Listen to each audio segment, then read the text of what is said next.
ഇന്ന് നാം പഠിക്കാൻ പോകുന്ന പ്രാർത്ഥന സയ്യിദുൽ ഇസ്തിഗ്ഫാർ, പാപമോചന പ്രാർത്ഥനകളുടെ നേതാവ് എന്ന് അറിയപ്പെടുന്ന ഒരു പ്രാർത്ഥനയാണ്. നമുക്കൊക്കെ അറിയാം ജീവിതത്തിൽ പാപമോചന പ്രാർത്ഥന എത്രമാത്രം പ്രധാനപ്പെട്ടതാണ് എന്ന്.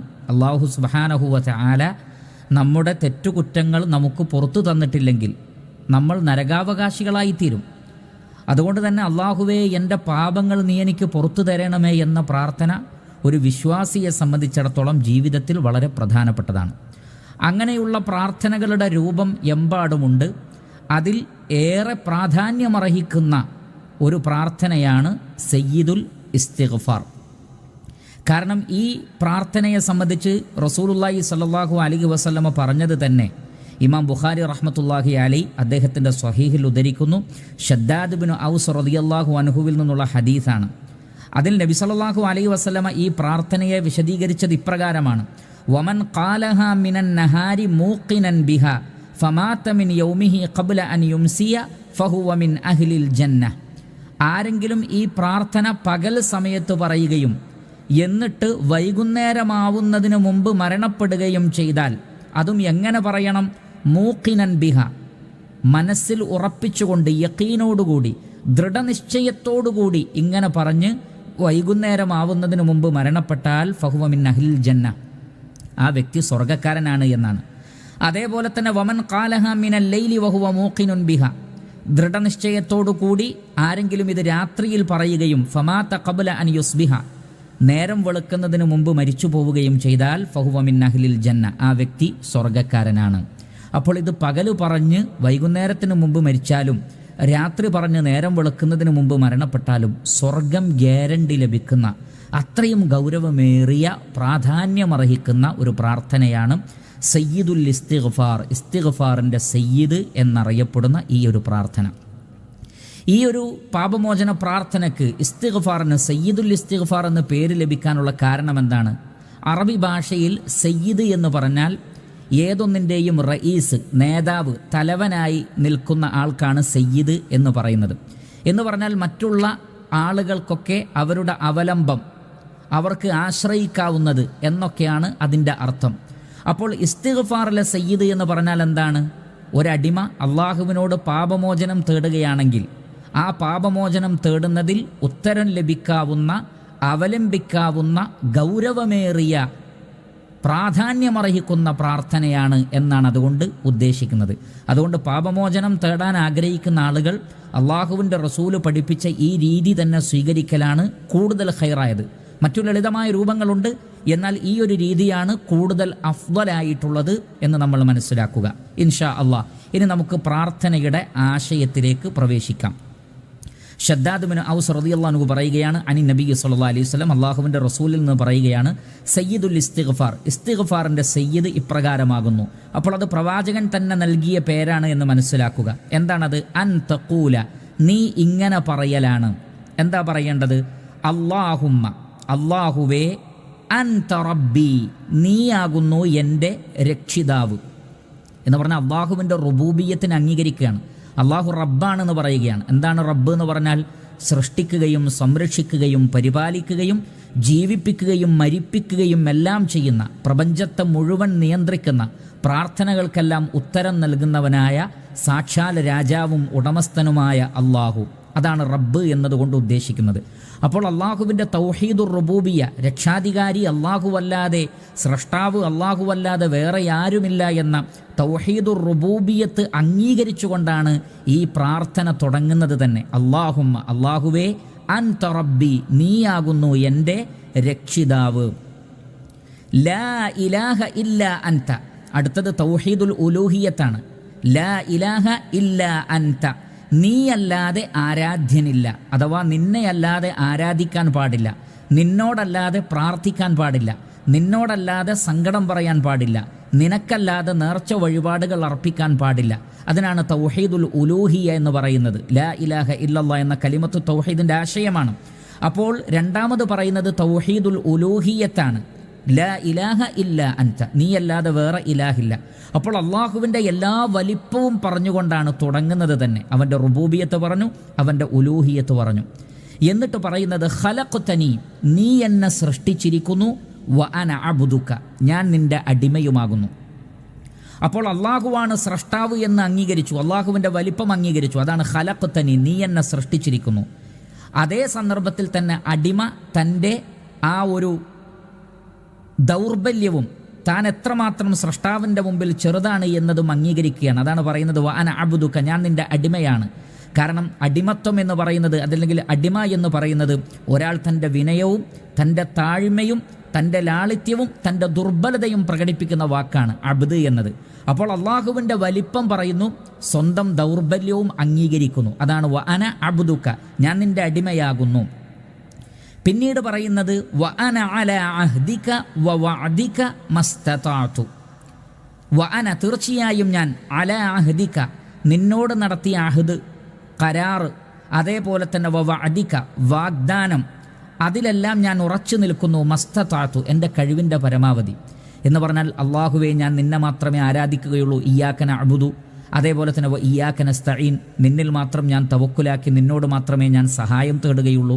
ഞാൻ നിന്നെ മാത്രമാണ് അനുസരിക്കുക, നിനക്കിഷ്ടപ്പെട്ട കാര്യങ്ങളെ ഞാൻ ചെയ്യൂ. ഇതൊക്കെയാണല്ലോ ഒരാൾ മുസ്ലിം ആവുന്നതിലൂടെ, മുഅ്മിനാവുന്നതിലൂടെ പ്രഖ്യാപിക്കുന്നത്. ഇപ്രകാരം അള്ളാഹുവേ, എൻ്റെ കഴിവിൻ്റെ പരമാവധി ഞാൻ നിന്നെ അനുസരിച്ചുകൊണ്ടും നിന്റെ വിധിവിലക്കുകൾ പാലിച്ചുകൊണ്ടും നിനക്ക് മാത്രം ഇബാദത്ത് ചെയ്തുകൊണ്ടും നിന്നിൽ ഭരമേൽപ്പിച്ചുകൊണ്ടും നിന്നോട് സഹായം തേടിക്കൊണ്ടും ഞാൻ ജീവിക്കും റബ്ബേ. അങ്ങനെ ഒരു കരാറ് കൂടി നമ്മൾ പറയുകയാണ് റബ്ബിനോട്. വ അന അലാ അഹ്ദിക വ വഅദിക മസ്തതഅതു അഊദു ബിക മിൻ ശർരി മാ സനഅതു, അഊദു ബിക, ഞാൻ നിന്നിൽ അഭയം തേടുന്നു, മിൻ ശർരി മാ സനഅതു, ഞാൻ പ്രവർത്തിച്ചിട്ടുള്ളതിൻ്റെ എല്ലാ ഷർറുകളിൽ നിന്നും. നമുക്കറിയാം, ഒരു വ്യക്തി ഒരു പ്രവൃത്തി ചെയ്യുമ്പോൾ അതിന് ഇഹത്തിലും പരത്തിലും അതിൻ്റെ ഒരു അനന്തരഫലം ഉണ്ടാകുന്നുണ്ട്. നന്മയാണെങ്കിൽ നന്മയായിട്ടുള്ള അനന്തരഫലങ്ങൾ, തിന്മയാണെങ്കിൽ തിന്മയായിട്ടുള്ള അനന്തരഫലങ്ങൾ. അപ്പോൾ അള്ളാഹുവേ, ഞാൻ ചെയ്ത തെറ്റുകൾ, ആ തെറ്റുകൾ കാരണം ഈ ദുനിയാവിലുണ്ടാകാവുന്ന ഷർറിൽ നിന്നും, ഉദാഹരണത്തിന് ഒരാൾ മദ്യപിച്ചാൽ ഈ ദുനിയാവിൽ തന്നെ ഒരുപാട് ഷർറ് അതിലൂടെ ഉണ്ടാകും. ഒരാൾ വ്യഭിചരിച്ചാൽ ഈ ദുനിയാവിൽ തന്നെ അതിൻ്റേതായ ഒരുപാട് ഷർറുകൾ ഉണ്ടാകും, പരലോകത്ത് വേറെയും. അപ്പോൾ ഒരു തെറ്റ് ചെയ്യുമ്പോൾ ഭൗതികമായൊരു ഷർറും ഉണ്ടാവുന്നുണ്ട്, അതേപോലെ തന്നെ പാരത്രിക ലോകത്തും അതിൻ്റേതായ ഒരു തിന്മ, ഒരു ശിക്ഷ ലഭിക്കുന്നതാണ്. അതുകൊണ്ട് റബ്ബിനോട് പറയുകയാണ്, അഊദു ബിക മിൻ ശർരി മാ സനഅതു, ഞാൻ അറിയാതെ ചെയ്തു പോയ പാപങ്ങളുടെ പേരിൽ ഈ ദുനിയാവിൽ ഉണ്ടാവാൻ സാധ്യതയുള്ള മുഴുവൻ ഷർറുകളിൽ നിന്നും, അതേപോലെ തന്നെ ഖബറിലും പരലോകത്തും ഉണ്ടാവാൻ സാധ്യതയുള്ള മുഴുവൻ ഷർറുകളിൽ നിന്നും അള്ളാഹുവേ, ഞാൻ നിന്നോട് അഭയം തേടുന്നു. വളരെ വലിയൊരു പ്രാർത്ഥനയാണ്, ശ്രദ്ധിക്കുക. പിന്നീട് പറയുന്നത് അബൂഉ ലക ബിനിഅമതിക അലയ്യ, നീ എനിക്ക് ചെയ്തു തന്നിട്ടുള്ള എന്തെല്ലാം നിഅമത്തുകളുണ്ടോ ഞാനത് അംഗീകരിക്കുന്നു റബ്ബേ. അള്ളാഹു ചെയ്തു തന്ന നിഅമത്തുകൾ അംഗീകരിക്കുക എന്നത് വളരെ വലിയൊരു കാര്യമാണ്. അപ്പോൾ അള്ളാഹുവാണ് നിഅമത്തുകൾ നൽകുന്നവൻ എന്നും അവൻ എനിക്ക് ഒരുപാട് നിഅമത്തുകൾ നൽകിയിട്ടുണ്ട് എന്നും ആ നിഅമത്തുകളെല്ലാം ആസ്വദിച്ചുകൊണ്ട് തന്നെ ഞാൻ അവനോട് തെറ്റുകൾ ചെയ്തു പോയി എന്നും അത് വല്ലാത്തൊരു നന്ദികേട് തന്നെയായിരുന്നു എന്നുമുള്ള അംഗീകാരം ആ ഒരു അടിമ സമ്മതിക്കലാണത്. അബൂഉ ലക ബിനിഅമതിക അലയ്യ, നീ എനിക്ക് ചെയ്തു തന്നിട്ടുള്ള എല്ലാ നിഅമത്തുകളും റബ്ബേ ഞാൻ അംഗീകരിക്കുന്നു. വ അബൂഉ ലക ബിദംബി, അതേ സന്ദർഭത്തിൽ ആ നിഅമത്തുകളൊക്കെ ആസ്വദിച്ചുകൊണ്ട് ഞാൻ നിന്നോട് തെറ്റുകൾ ചെയ്തത്, ഞാൻ പാപങ്ങൾ ചെയ്തത്, കുറ്റകൃത്യങ്ങൾ ചെയ്തത്, അതും ഞാൻ അംഗീകരിക്കുന്നു. വ അബൂഉ ലക, ഞാൻ നിന്നോട് അംഗീകരിക്കുന്നു, ബിദംബി, എൻ്റെ പാപങ്ങൾ. അതുകൊണ്ട് റബ്ബേ, നീ എന്തു വേണം? ഫഗ്ഫിർലി, നീ എനിക്ക് പുറത്തു തരണം. ഫഇന്നഹു ലാ യഗ്ഫിറു ദുനൂബ ഇല്ലാ അൻത്, നീയല്ലാതെ പാപങ്ങൾ പൊറുക്കുന്നവനില്ല. ഇത് തൗഹീദുൽ അസ്മാഇ വസ്സിഫാത്താണ്. പാപങ്ങൾ പൊറുക്കുക എന്നത് അള്ളാഹുവിൻ്റെ സിഫാത്തിൽപ്പെട്ടതാണ്. അവൻ ഗഫൂറാണ്, ഗാഫിറാണ്, ഗഫാറാണ് എന്നത് അവൻ്റെ അസ്മാകളിലും പെട്ടതാണ്. അപ്പോൾ പാപങ്ങൾ പൊറുക്കുക എന്ന അള്ളാഹുവിൻ്റെ സിഫത്ത്, ഗഫൂർ എന്ന അള്ളാഹുവിൻ്റെ ആ ഒരു ഇസ്മ ഉൾക്കൊള്ളുന്ന സിഫത്ത് കൂടി അംഗീകരിക്കുന്നു. അതുകൊണ്ട് തന്നെ തൗഹീദുൽ അസ്മാഇ വസ്സിഫാത്തും ഇതിൽ വരുന്നുണ്ട്. ഇങ്ങനെ തൗഹീദിൻ്റെ 3 ഭാഗങ്ങൾ, ഒന്ന് തൗഹീദുർ റുബൂബിയ്യ, അല്ലാഹുമ്മ അൻത റബ്ബി എന്ന് പറയുമ്പോൾ, 2 തൗഹീദുൽ ഉലൂഹിയ്യ, ലാ ഇലാഹ ഇല്ലാ അൻത എന്ന് പറയുമ്പോൾ, മൂന്നാമത്തെ തൗഹീദുൽ അസ്മാഇ വസ്സിഫാത്ത്, ഫഇന്നഹു ലാ യഗ്ഫിറു ദുനൂബ ഇല്ലാ അൻത, നീയല്ലാതെ പാപങ്ങൾ പൊറുക്കുന്നവനില്ല എന്ന, പാപങ്ങൾ പൊറുക്കുന്നവൻ എന്ന അള്ളാഹുവിൻ്റെ സിഫാത്ത്. ഈ അള്ളാഹുവിൻ്റെ 3 തൗഹീദുകളെ അംഗീകരിച്ചുകൊണ്ട് അള്ളാഹുവിൻ്റെ വലിപ്പം അംഗീകരിക്കുന്നു. അതേ സന്ദർഭത്തിൽ അടിമ തൻ്റെ ദുർബലതയും അംഗീകരിക്കുകയാണ്. ഏതെല്ലാം വാക്കുകളിലൂടെ? ഖലഖതനി, നീ എന്നെ സൃഷ്ടിച്ചിരിക്കുന്നു, അപ്പോൾ ഞാൻ സൃഷ്ടിയാണ്. വ അന അബ്ദുക, ഞാൻ നിൻ്റെ അടിമയാണ്. എൻ്റെ കഴിവിൻ്റെ പരമാവധി നിന്നോടുള്ള കരാറുകളൊക്കെ പാലിച്ചുകൊണ്ട് ഞാൻ ജീവിക്കുന്നു. അത് അടിമയുടെ മേൽ ബാധ്യതയാണ്. അതേപോലെ തന്നെ ഞാൻ ചെയ്ത ഏതൊരു പ്രവർത്തനത്തിനും അനന്തരഫലമായിട്ടുള്ള ഷർറുകൾ ഉണ്ടാകും. അതിൽ നിന്ന് നീ എനിക്ക് അഭയം നൽകണം എന്ന് പറഞ്ഞുകൊണ്ട് അള്ളാഹുവിനെ അഭയമായി കാണുന്ന അടിമയുടെ ദുർബലാവസ്ഥ. അതേപോലെ തന്നെ അള്ളാഹു ചെയ്തു തന്ന നിഅമത്തുകളാണ് ഞാൻ ഈ ദുനിയാവിൽ ആസ്വദിക്കുന്നത് എന്ന അംഗീകാരം. അതെല്ലാം ആസ്വദിച്ചിട്ടും ഞാൻ ഒരുപാട് തെറ്റുകൾ ചെയ്തിട്ടുണ്ട് എന്ന് തൻ്റെ തെറ്റുകൾ ഏറ്റുപറയൽ, അത് ഇസ്തിഗ്ഫാറിൽ വളരെ പ്രധാനപ്പെട്ടതാണ്. അള്ളാഹുവിൻ്റെ നിഅമത്തുകളും എടുത്തു പറയുക, തൻ്റെ പാപങ്ങളും അംഗീകരിക്കുക. ഇതെല്ലാം ചെയ്തതിന് ശേഷമാണ് പറയുന്നത് ഫഗ്ഫിർലി, എനിക്ക് നീ പുറത്തു തരണം. ഫഇന്നഹു ലാ യഗ്ഫിറു ദുനൂബ ഇല്ലാ അൻത്, നീയല്ലാതെ പാപങ്ങൾ പൊറുക്കുന്നവനായി വേറെയാരുമില്ല. അപ്പോൾ ഇത്രയും ബൃഹത്തായ ആശയങ്ങൾ ഉൾക്കൊള്ളുന്നത് കൊണ്ടാണ് സാധാരണ നമുക്ക് അള്ളാഹുവിനോട് പാപമോചനം തേടണമെങ്കിൽ അസ്തഗ്ഫിറുല്ലാഹ്, അള്ളാഹുവേ ഞാൻ നിന്നോട് ഇസ്തിഗ്ഫാർ നടത്തുന്നു, നീ എനിക്ക് പുറത്തു തരണമേ, അല്ലെങ്കിൽ അല്ലാഹുമ്മ ഗ്ഫിർലി എന്ന് പറഞ്ഞാൽ തന്നെ പാപമോചന പ്രാർത്ഥനയാണ്. എന്നാൽ ഇതിനെ സയ്യിദുൽ ഇസ്തിഗ്ഫാർ എന്ന് പറയാൻ കാരണം ഇതിൽ ഉപയോഗിച്ചിട്ടുള്ള ഓരോ വാക്കുകളും ഞാൻ നേരത്തെ സൂചിപ്പിച്ചതുപോലെ അള്ളാഹുവിൻ്റെ റുബൂബിയത്തും ഉലൂഹിയത്തും അസ്മാഉ വസിഫാത്തും അതിലുള്ള തൗഹീദിനെ അംഗീകരിച്ച്, അടിമ തൻ്റെ ദുർബലതകൾ അംഗീകരിച്ച്, ഞാനിനി കരാറുകൾ പരമാവധി പാലിച്ചുകൊണ്ട് ജീവിക്കുമെന്ന് പ്രഖ്യാപിച്ച്, അതാണല്ലോ തൗബയുടെ ഏറ്റവും പ്രധാനപ്പെട്ടത്. ഞാൻ പരമാവധി നിന്നനുസരിച്ച് ജീവിക്കാമെന്നുള്ള തീരുമാനവും ഉറച്ച പ്രഖ്യാപനവും, ചെയ്തുപോയ തിന്മകളെ അംഗീകരിക്കൽ, അള്ളാഹുവിൻ്റെ നിഅമത്തുകൾ അംഗീകരിക്കൽ, പാപങ്ങൾ പൊറുക്കാൻ നീയല്ലാതെ വേറെ ആരുമില്ലാത്തതുകൊണ്ട് നിന്നോട് മാത്രമേ ഞാൻ പാപമോചന പ്രാർത്ഥന നടത്തുകയുള്ളൂ തുടങ്ങിയിട്ടുള്ള ആശയങ്ങളൊക്കെ ഇതിൽ ഉണ്ട്. അതുകൊണ്ടാണ് ഇതിന് സയ്യിദുൽ ഇസ്തിഗ്ഫാർ എന്ന് പറഞ്ഞിട്ടുള്ളത്. അതുകൊണ്ടാണ് റസൂലുള്ളാഹി സ്വല്ലല്ലാഹു അലൈഹി വസല്ലമ പറഞ്ഞിട്ടുള്ളത്, ആരെങ്കിലും പകലിൽ ഇത് യഖീനോടുകൂടി മനസ്സിൽ ഉറപ്പിച്ചുകൊണ്ട്, വെറുതെ നാവ് കൊണ്ട് പറയലല്ല, ശ്രദ്ധിക്കുക, വെറുതെ നാവ് കൊണ്ട് നമ്മൾ ശീലിച്ച ഒരു ദിക്ർ അതല്ലെങ്കിൽ ഒരു ദുആ ചൊല്ലുന്നത് പോലെ ചെല്ലരുത്.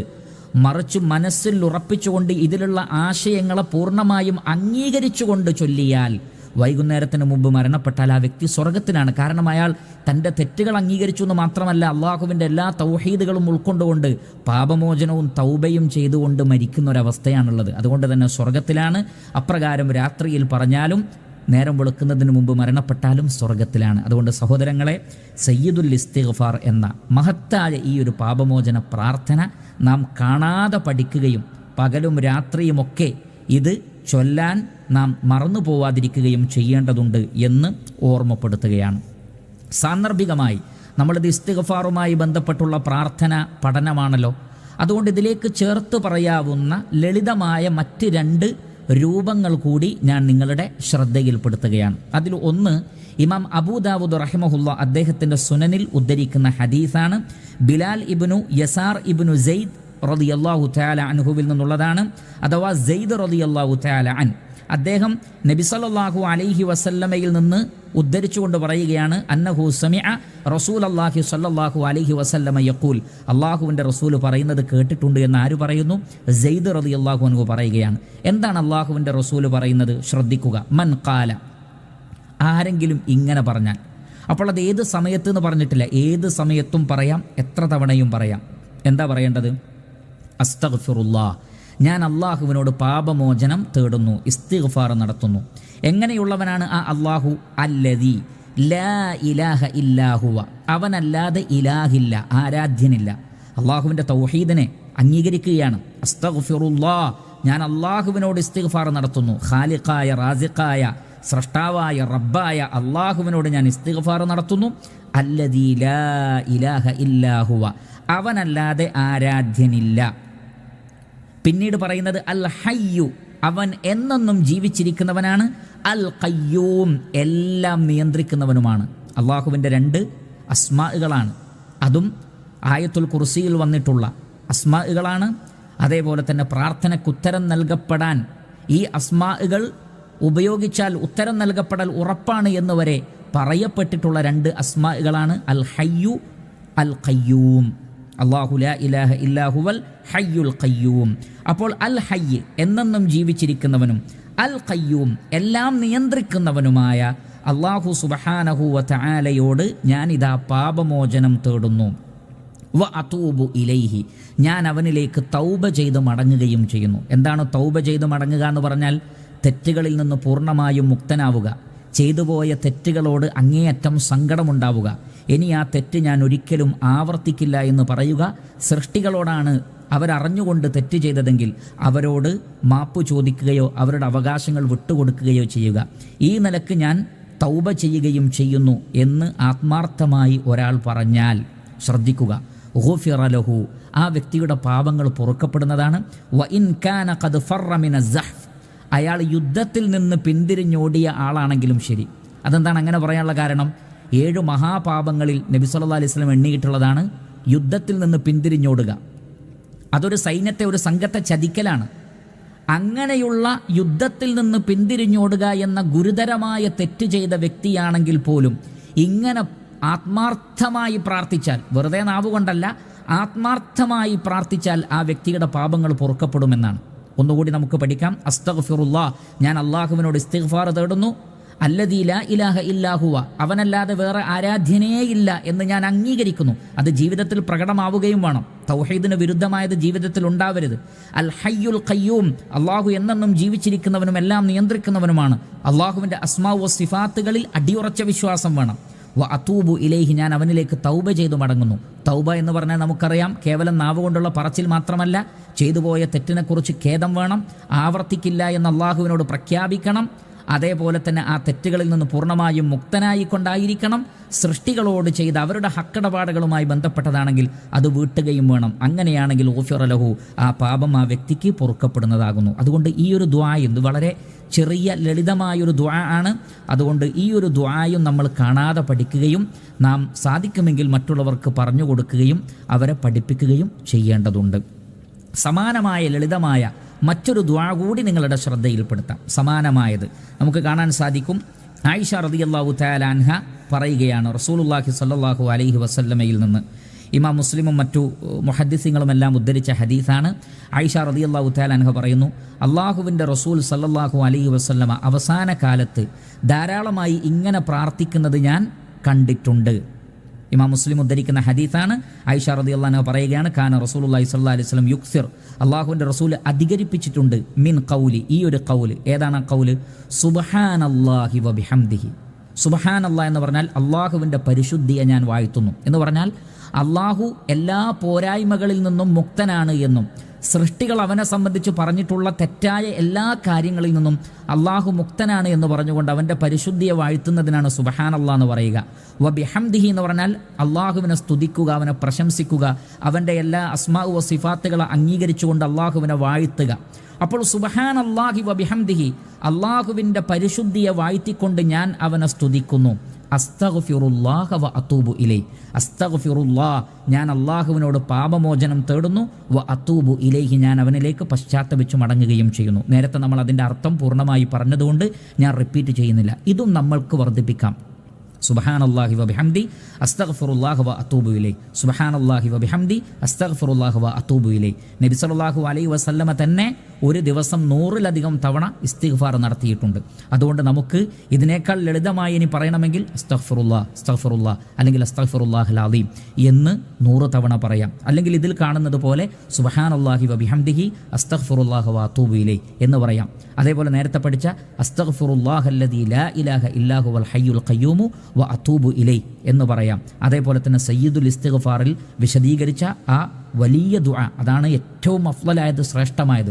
പരമാവധി 2 തവണയെങ്കിലും എല്ലാ ദിവസവും അങ്ങനെ പറയാനും ശ്രമിക്കുക. എങ്കിൽ ഇൻഷാ അല്ലാഹ് പാപങ്ങൾ പൊറുക്കുന്നവനായ കാരുണ്യവാനായ അള്ളാഹു നമ്മുടെ പാപങ്ങളെല്ലാം പുറത്തു തരുന്നതാണ്. അള്ളാഹു സുബ്ഹാനഹു വ തആല നാം ഏവരെയും അനുഗ്രഹിക്കട്ടെ. വസല്ലല്ലാഹു വസല്ലമ അലാ നബീന മുഹമ്മദി വ ആലിഹി വസഹ്ബിഹി അജ്മഈൻ വൽഹംദുലില്ലാഹി റബ്ബിൽ ആലമീൻ.